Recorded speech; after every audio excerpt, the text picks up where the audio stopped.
पर राशिद भाई I think let's just पहले तो हम लोग बात कर लेते हैं जैसे फ़खर ज़मान का आना, जस्ट ओवरऑल, एंड देन मतलब उस्मान खान को वहाँ हम देख रहे हैं। आई मीन ठीक है ऑप्शंस है, बट थोड़ी कंफ्यूजिंग टीम क्यों लग रही है मुझे? देखिए, ऑन पेपर्स तो देखें तो टीम तो बैलेंस लग रही है। हम्म। लेकिन हम चाहते हैं कि हमारी रिक्वायरमेंट क्या है। फखर जमान काफी अरसे के बाद वापस टीम में आए हैं, क्योंकि हिस्सा नहीं थे वो Australia, Zimbabwe and south Africa. और इश्यूज थे, पर्सनल इश्यूज कह लें, पनिशमेंट कह लें।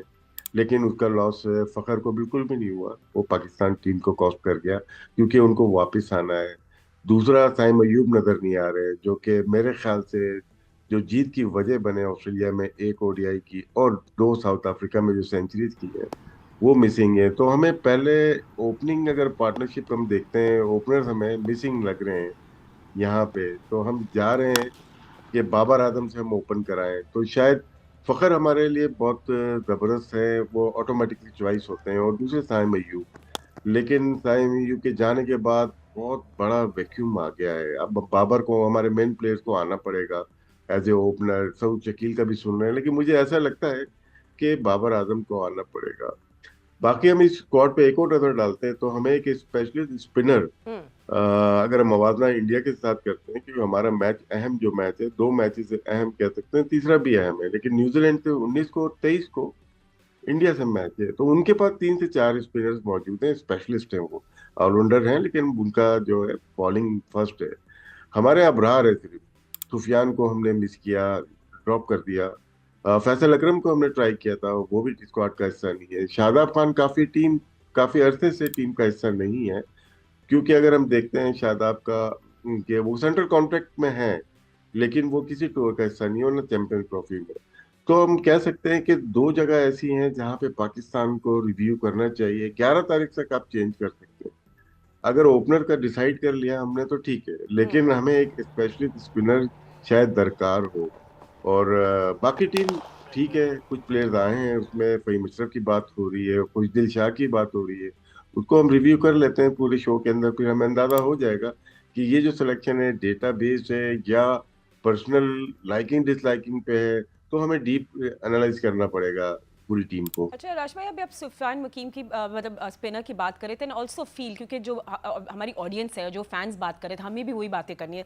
वो लोग सुफियान मुकीम के बारे में बहुत सरप्राइज है, इनको शॉकर लगा कि डेब्यू में ने 4 विकेट्स ली थी। व्हाट हैपेंड, देखिए, क्या क्यों जी? सुफियान को होना चाहिए था, क्योंकि ये थोड़ा सा अननोन है दूसरों के लिए। हम्म।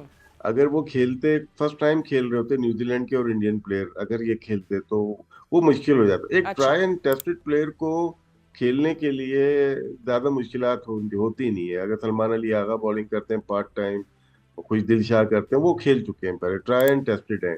एक नया बॉलर मैच को जितवा भी सकता है, और हरवाने को तो कुछ भी हो सकता है, लेकिन जितवाने के चांसेस बहुत ज्यादा होते हैं। तो सुफियान मुकीम एक ऐसा बॉलर, अनऑर्थोडॉक्स बॉलर है, लेफ्ट आर्म और रिस्ट स्पिनर है, जिसका रीड करना कभी कभार मुश्किल हो जाता है। हम्म। हालांकि पहले ओडीआई में शुरू में मार खाई थी इन्होंने, लेकिन बीच में पकड़ा इन्होंने, अच्छी कप्तानी की थी, रिजवान ने उनको वापस लेके आया और 4 विकेट ली उन्होंने, विकेट ली जी। थी उन्होंने। तो मेरे ख्याल से सुफियान मुकीम को लोग जो क्या बात कर रहे हैं हम्म। बिल्कुल दुरुस्त है। वो उनका सिलेक्शन होना चाहिए था चैंपियंस ट्रॉफी में, क्योंकि रिवॉर्ड तो मिलता है ना आपको। आपको लेके गए, हर जगह खिलाया, T20 में खिलाया, ऑस्ट्रेलिया में, फिर जिम्बाब्वे, फिर साउथ अफ्रीका में। इसका मतलब कि आप रेडी कर रहे हैं, माइंड को रेडी कर रहे हैं आप बिग इवेंट के लिए। जब बड़ा इवेंट आया तो वो ड्रॉप ही हो गए। तो मेरे ख्याल से लोग सरप्राइज हैं कि उनकी सिलेक्शन नहीं हुई। ओके, चलिए लेट्स फिर कॉन्वर्जेशन का let's hit the third gear और आगे चलते हैं, और पाकिस्तानी ओपनर्स पर हम लोग बात करते हैं, क्योंकि सबसे ज़्यादा बहस यही हो रही है।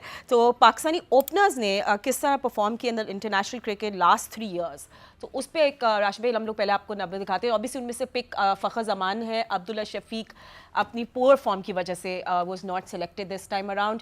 इमामुल हक एंड शान मसूद हमारे पास ये ओपनर्स हैं, और ये देख लें good average by Saim Ayub. I mean बहुत दुख देखिए, की बात है कि वो सही नहीं है इस, जी। इसमें दो दो ओपनर ऑटोमेटिकली चॉइस है, जैसे मैंने पहले कहा, फखर जमान एंड हम्म। साइम अयूब। ये दो हैं तो फिर जरूरत नहीं है तीसरे की, जी। लेकिन साइम अयूब से बड़ा फर्क पड़ गया।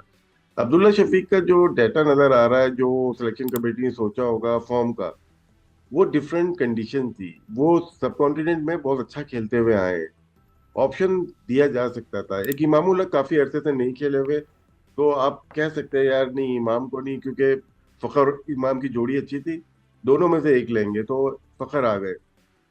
दूसरा ओपनर अगर बन सकता था हम्म वो अब्दुल्ला शफीक बन सकते थे, क्योंकि पाकिस्तान में अगर इनकी बैटिंग देखें या इंडिया के वर्ल्ड कप में देखें 2023, इनकी परफॉर्मेंस ठीक थी, थोड़ा स्लो खेलते हैं, लेकिन एक थर्ड ओपनर की सूरत में ये टीम के अंदर जगह बना सकते थे। लेकिन लोग लास्ट 3-4 इनिंग्स देखते हैं उसके बाद उसको राइट ऑफ कर देते हैं। ये हमारा तरीका मेरे ख्याल से सिलेक्शन का थोड़ा सा गलत हो जाता है। चंद इनिंग्स के ऊपर आप डिसाइड कर लेते हो, और वो तीन डिफरेंट फॉर्मेट में होगी, कुछ T20 में होगी, कुछ वनडे में होगी, हम्म कुछ टेस्ट मैचेस में होगी। तो ये आपने देखा होगा। और यहाँ पे अगर हम देखते हैं कि फखर जमान की परफॉर्मेंस अगर हम देखते हैं, बहुत ही जबरदस्त रही है। स्ट्राइक रेट उनका 93 का है, एवरेज 44 का नजर आ रहा है। अब्दुल्ला शफीक है, साइम अयूब है, शान मसूद और इमाम उल हक का चल रहा था थोड़ा सा, लेकिन अगर शान मसूद थोड़े बहुत रन कर लेते लास्ट टेस्ट मैच में तो वो ओपनर आ सकते थे। उनका लिस्ट ए का रिकॉर्ड बुरा नहीं है, बहुत अच्छा है उनका। लेकिन यहाँ पे क्लियरली हमें नजर आ रहा है कि अगर कोई ओपनर था वो फखर जमान, टाइम यूब है, नहीं तो अब्दुल्ला शफीक। तीसरा एक और हो सकता था, लेकिन वो शायद इंजरी है, मुझे कंफर्म नहीं है, वो हसीबुल्ला थे जो कि अच्छा करते हुए आए थे, नीचे आ गए थे। हसीबुल्ला का नजर आ गया, 50 इनिंग में उनकी 51 की एवरेज है, स्ट्राइक रेट नॉट बैड 88.53। अगर हम देखा जाए तो साइम अयूब और फखर जमान के बाद सबसे अच्छी जो स्ट्राइक रेट है वो हसीबुल्ला की है। हम्म शायद हम इस प्लेयर को के साथ हमने सही सलूक नहीं हो रहा, मुझे ऐसा लगता है। हम लेके जा रहे हैं, खिलाना चाहिए, हमें रेडी करना चाहिए सेकंड विकेट कीपर को। तो मेरे ख्याल से हसीबुल्ला एक और ऐसा प्लेयर है जिस पे हम नजर रख सकते थे इस चैंपियंस ट्रॉफी में। नहीं हम बिल्कुल आप सही करें। अगर वापस हम थोड़ा नंबर्स भी देखें हसीबुल्ला के लिस्ट ए में, आई मीन इनका एक्सपीरियंस है, 50 से ज़्यादा उन्हें लिस्ट ए जी। मैचेस खेले हुए हैं, और मतलब 20 plus first class games, average 50 से ऊपर। आई मीन इट्स आपको क्या लगता है वैसे आशिफ भाई, थोड़ा कंट्रोवर्शियल बात करते हैं, पर्सनल नहीं पता है वाई वाई हिम, और क्योंकि फिर अब लोग इनकी इसको कंपेयर मुझे उस्मान लगता खान है से भी करें जी। इनकी इंजरी, लेकिन फिर हमें रिपोर्ट हम्म देनी चाहिए हमेशा। जो स्पोर्ट्स कंपनीज होती हैं, क्लब होते हैं बड़े बड़े फुटबॉल के, वो इंजरी की पूरी रिपोर्ट देते हैं कि कितने अरसे के बाद वो वापस आ जाएंगे। हसीब की कोई रिपोर्ट आई नहीं, और मेरे ख्याल से इतना टाइम था। जो फोकस साइम अयूब के लिए कर रहे हैं वो बड़ा प्लेयर हो गया था, आपके लिए बहुत इंपॉर्टेंट था, हर कोई चेयरमैन साहब भी बात कर रहे हैं साइम की। लेकिन कुछ ऐसे प्लेयर होते हैं जो फ्यूचर स्टार होते हैं, उनको निगलेक्ट किया गया। मेरे ख्याल से इनकी इंजरी की रिपोर्ट किसी के पास नहीं आई। वो अगर फिट थे तो वो लाजमी रुकन बनना चाहिए। तो उस्मान खान वनडे नहीं खेले हुए ना, हम्म तो उनको प्रिफेयर किया गया। हम चैलेंज नहीं कर रहे किसी को भी, लेकिन हम अपना पॉइंट ऑफ व्यू सामने रख रहे हैं पाकिस्तानी अवाम के सामने, जियो की तवसत से, कि भाई ये भी तो पॉसिबिलिटीज हो सकती थी, ऐसा क्यों नहीं हुआ। तो नंबर्स अगर हम देखते हैं तो उनके नंबर्स भी बहुत अच्छे हैं, कह रहा हूँ उस्मान के, लेकिन किस नंबर पे हैं। ये डाटा की खास बात यह है कि यह पोजीशन आ रही होगी जो लिस्ट ए में है, अमूमन या इंटरनेशनल में आपकी बैटिंग पोजीशन नंबर कम यूज की जाती है। अगर हम्म हम उस्मान को लेके आ रहे हैं, मैं देखूंगा वो 4 नंबर पे उन्होंने ज्यादा रन किए हैं लिस्ट ए में, या उन्होंने नंबर ओपन ओपन किया हुआ है, तो वहां पे हमें अंदाजा होगा कि कहाँ पे उन्होंने रन किए हैं। तो हमने ज्यादा चांस दिया नहीं, हमने जितनी कोशिश की थी, जितनी प्रिपरेशन की थी ऑस्ट्रेलिया, जिम्बाब्वे और साउथ अफ्रीका की, शायद हम उसके ऊपर पूरे उतरे नहीं, अपने प्लेयर्स को हमने ट्राई नहीं किया। हम पुराने प्लेयर्स पे आ गए वापस, जिस तरह से हम 2024 के T20 वर्ल्ड कप में इमाद और आमिर को, वो भी अच्छे प्लेयर थे, जी लेकिन देखें बैकफायर कर गया वो। अब हमें ये देखना है कि फहीम अशरफ है और खुशदिल शाह है, सऊद शकील है, ये कहीं पे भी हमारे प्लान में नहीं थे, हमारा हिस्सा नहीं थे प्लानिंग का, लेकिन अचानक से लेके आया गया है, तो कोई ना कोई रीजन तो होगा। मैनेजमेंट ने सोचा होगा। कप्तान की राय इतनी ज्यादा शामिल नहीं इस टीम के अंदर, मुझे ऐसा लगता है, क्योंकि वो जिस तरह से टीम बना रहे, कप्तान तो वही थे, अगर उन्होंने टीम बनाई है तो मैं उनसे बहुत ज्यादा क्वेश्चन करना चाहूंगा फिर। चले हम आपका one on one session plan करते हैं कैप्टन के साथ। बट राशि भाई आपको फिर मतलब हम वापस अगर ओपनिंग की बात आते हैं, हम वी हैव वन ओपनर, तो आपको क्या थोड़ा स्ट्रैटेजी समझ आ रही है कि हम लोग शायद एक्सपेरिमेंट करें match to match with opening pair, या आपको लगता है कि अगर बाबर ही आएंगे तो with through out tri series और चैंपियंस ट्रॉफी में उन्हीं को ओपन करते हुए हम देखेंगे, या सुनने में ये आया है कि जब साइम अयूब जब अनफिट हुए, फिर बाबर ने ओपन की, तो वहीं पे इन्होंने डिसाइड कर लिया था साउथ अफ्रीका में अच्छा कि हमारे जो नेक्स्ट ओपनर होंगे ओडीआई में वो बाबर आजम ही होंगे। अब ये हॉर्सेस फॉर कोर्सेज बनता नहीं है बाबर जैसे प्लेयर के लिए कि वो आज करेंगे ओपन और कल नहीं करेंगे। बाबर हम्म। ही करेंगे अगर करेंगे तो। और दो क्रूशियल मैचेस हैं हमारे, स्टार्ट के दोनों मैचेस बहुत अहम है। और बाबर आजम पे पूरी पाकिस्तान बिलीव करता है, और अभी भी फखर और बाबर ऐसे प्लेयर है जो कि पाकिस्तान को एक खोया हुआ वक़ार दिला सकते हैं, अच्छी बैटिंग कर सकते हैं, दोनों में सलाहियत भरपूर है।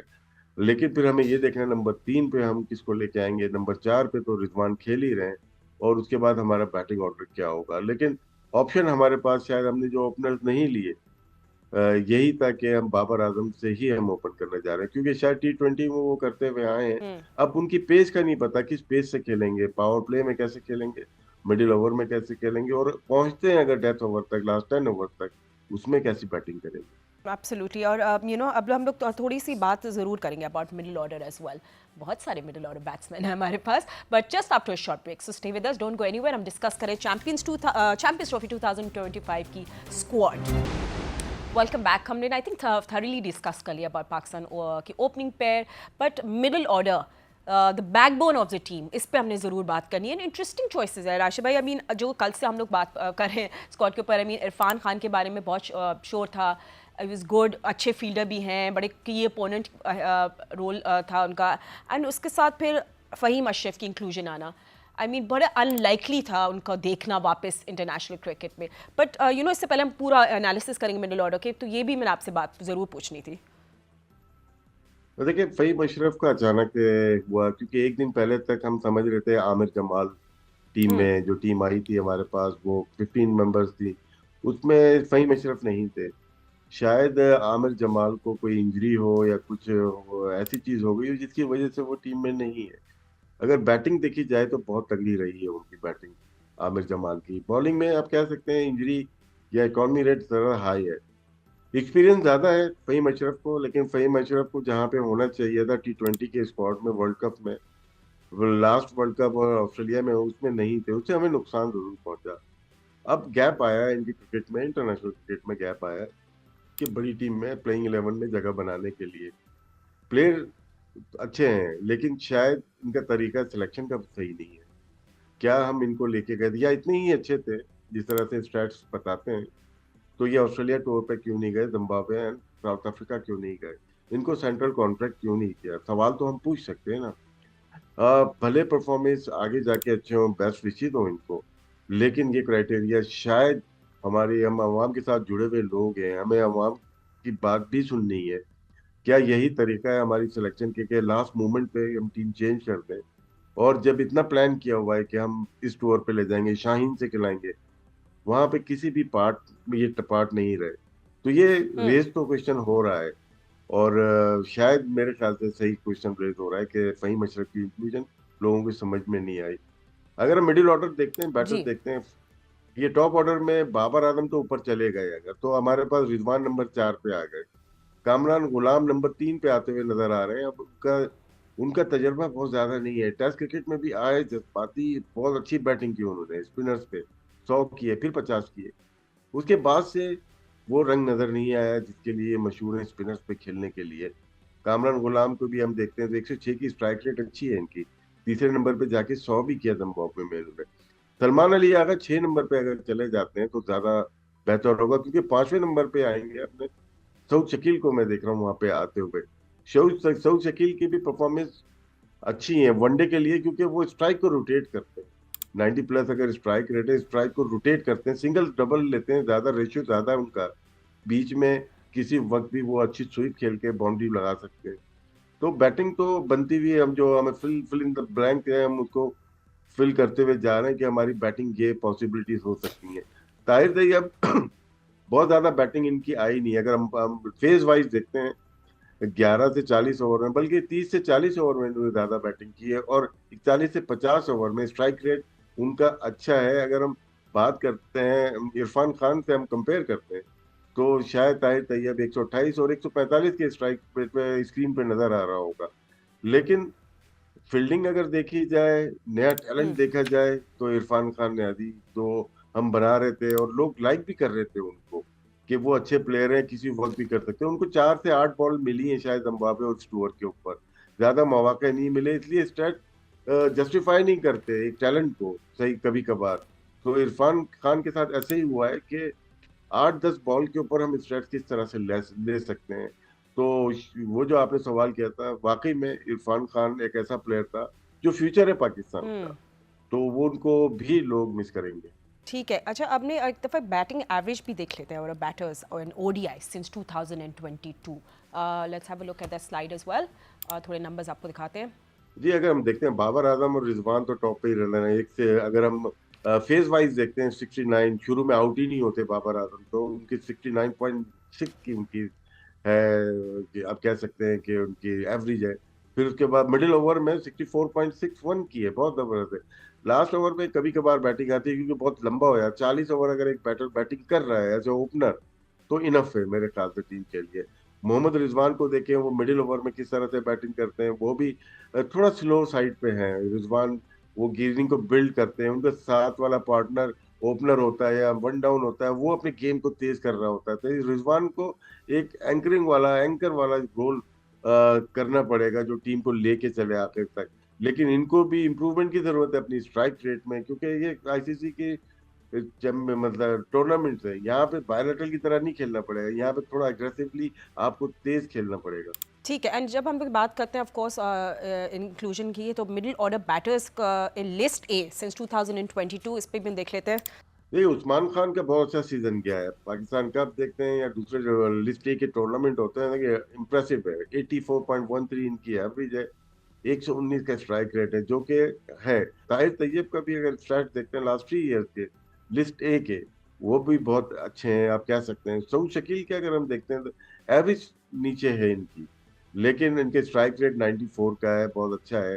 खुशदिल शाह यूटिलिटी प्लेयर है, ऐसा नहीं है बिल्कुल ही वो है, लेकिन इनका ज्यादा रुझान रहा T20 की तरफ। वनडे में भी अच्छे हैं, अगर हम इनको देखते हैं बैटिंग में ठीक है, जो नंबर इनको मिलता है उसके लिहाज से सेटिस्फैक्ट्री होता है, लेकिन बॉलिंग में बहुत इंप्रेसिव नजर आ रहे हैं। एंड यू नो ऑल्सो खुशदिल शाह के क्योंकि बहुत सारे लोग होता है नहीं फॉलो कर रहे होते डोमेस्टिक भी, मगर हमको ज़रूर बताना चाहिए क्योंकि बड़ी अच्छी फॉर्म रही है स्पेशली T20 राशिद भाई।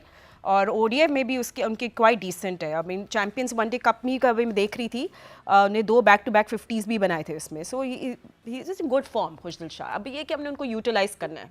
देखो, खुशदिल शाह को जो ड्रॉप किया था ना, मेरे ख्याल से वेस्ट इंडीज जब आई थी 2022 या 2022 में थी, मुल्तान में 3 ओडीआई थे, वहां 2 मैचेस में जिताने का, छोटी इनिंग्स नहीं लेकिन जितवा दिया था उन्होंने। उसके बाद बोर्ड चेंज होता है, याद होगा आपको।